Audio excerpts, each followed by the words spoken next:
Hello, this is Cindy Hayden, Associate Professor in Occupational Science and Occupational Therapy at Eastern Kentucky University. This interactive video is about how to critically read a scholarly article for evidence-based practice. Before you begin this tutorial, you may find it helpful to print a hard copy of the article so you can follow along and take notes.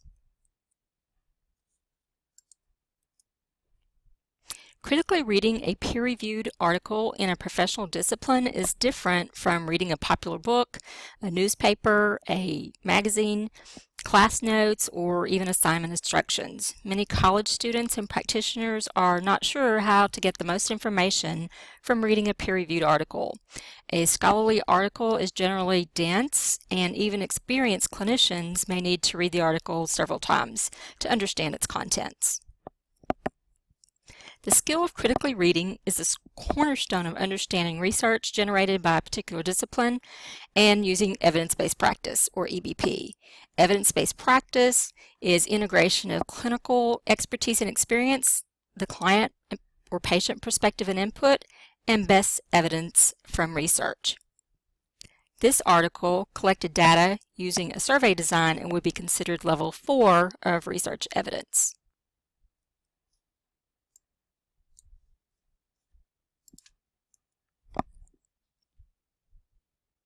Most scholarly articles are organized into the following sections: title, abstract, introduction, methods or methodology, results, discussion, conclusion, and references. However, when critically examining an article, the reader looks at the sections in a different order. This may be the first time you're hearing this, but on the first read-through, never read a scholarly article from the beginning to the end. This video tutorial will take you through a 12-step process of critically reading an occupational therapy article. The article we will examine is from our national journal, the American Journal of Occupational Therapy, or AJOT. The sections will be color-coded to correspond to the highlighted areas in each section. And at this point, I'm going to close out of the larger PowerPoint so that we can see both the article and the PowerPoint smaller version on the right.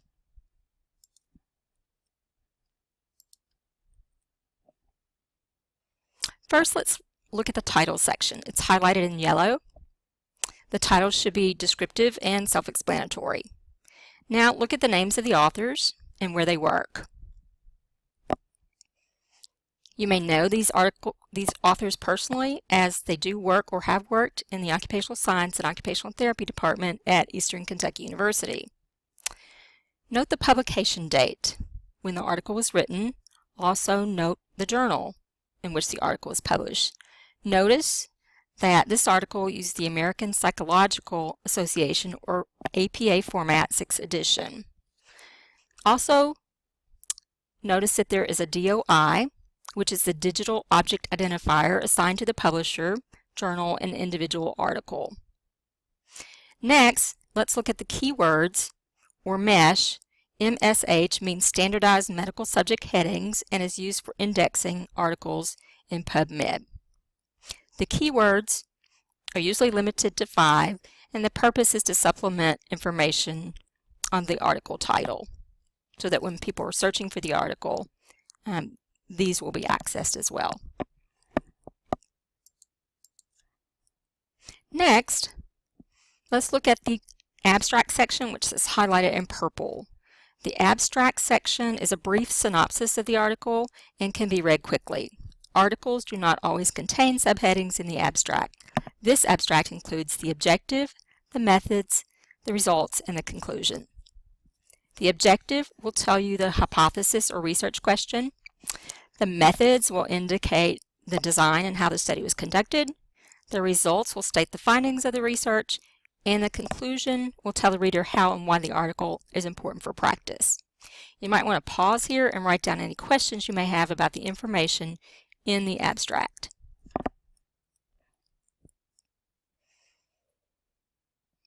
Next, scan the introduction section of the article, highlighted in green. The introduction covers the background information from broad to more current understanding of the topic to more specific information regarding what's not known, and then to the focal point of the article. In this article, the focal point is the last sentence of the second to the last paragraph.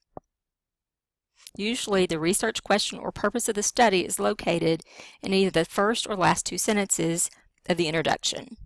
The remaining highlights in green in this section draw attention to the number of references cited in the introduction section.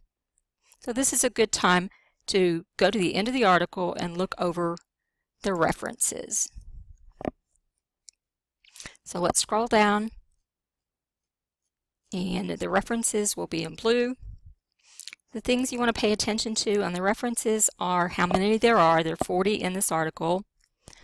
Also the dates, which are highlighted in blue. In this article, over half the reference are less than 5 years old, and another 11 are less than 10 years old, and that's a very acceptable ratio. Most professors prefer you using articles no older than 5 or 7 years old when you're writing a paper. Note the varied journals in the reference section. There are 9 citations in the American Journal of Occupational Therapy, and there are 5 from the Journal of OT Schools and Intervention. The next thing that you want to do when you are critically reading an article is go to the results section and skim the tables and any figures. This article has 3 tables which are located in the discussion section for space, but you want to look at the titles of the tables and the categories. This is primarily a quantitative study, so you'll see numbers such as mean, standard deviation, and the number of participants. For qualitative data, you generally see textual descriptions. So that's Table 1, Table 2, and Table 3. You might want to pause and write down any questions you may have about the tables at this point. The next section that you want to look at is to skim the discussion section. It's long in this particular article, so you don't want to read every word at this point. You want to read the first and last paragraph and the beginning sentence of the remaining paragraphs, which are highlighted in yellow. This will tell you the author's main points in the discussion section. And as in this article, contained in the discussion section are limitations and also suggestions for future research. Sometimes this is included in the conclusion section instead of the discussion section.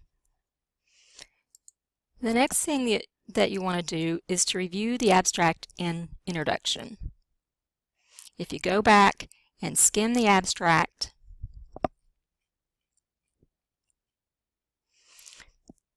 and the introduction sections, it will help you have a clearer understanding of these sections of the article before you begin looking at the methods section.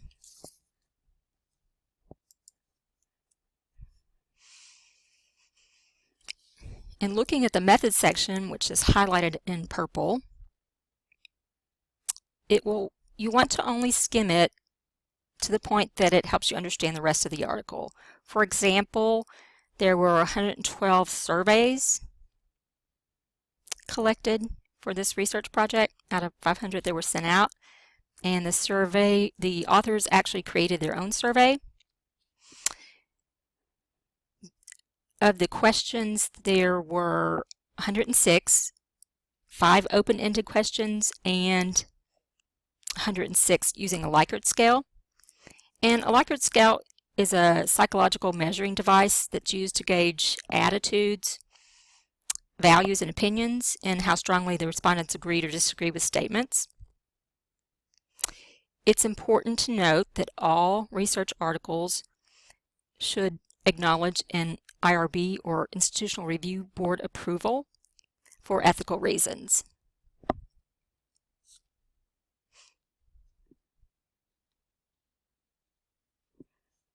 Also, if you look further in the methods section, you will see that SPSS was used to analyze the data.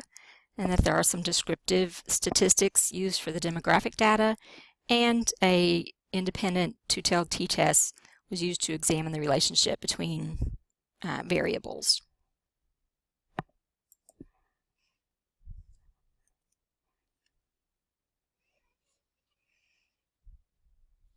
Now you want to go back and look at the entire results section. Study the figures in the tables in more detail. The first sentence of this results section summarizes the tables. And the results section, what you want to look for is that the data collected answers the research question and supports the conclusions of the article, which this results section does.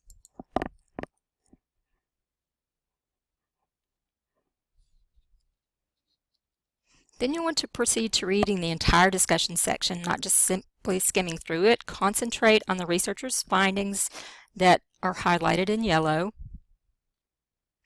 and jot down any ideas you may have about the main points that the author makes in the discussion section.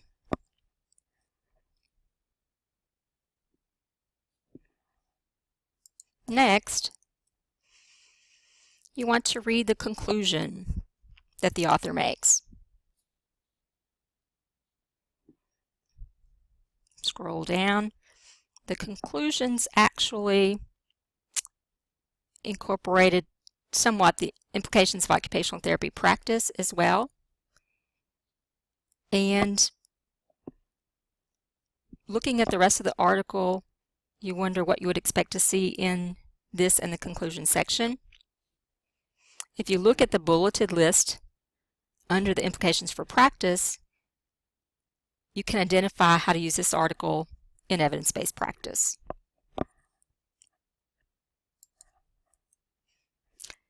Finally, you want to read the abstract once again, as it will give you a better understanding of the article as a whole.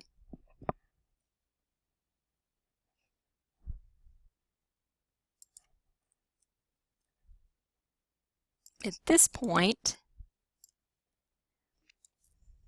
you want to read the article one last time and perform the following functions. Circle the words you don't know and look up the definitions. Place a check mark by or highlight the important points as indicated in the tutorial. Place a question mark by the things you don't understand. Put an X through points that you think might be wrong, and jot down any ideas that come to mind. Congratulations! You've completed the interactive educational video, Critically Reading a Scholarly Article. Please check your video's quiz score.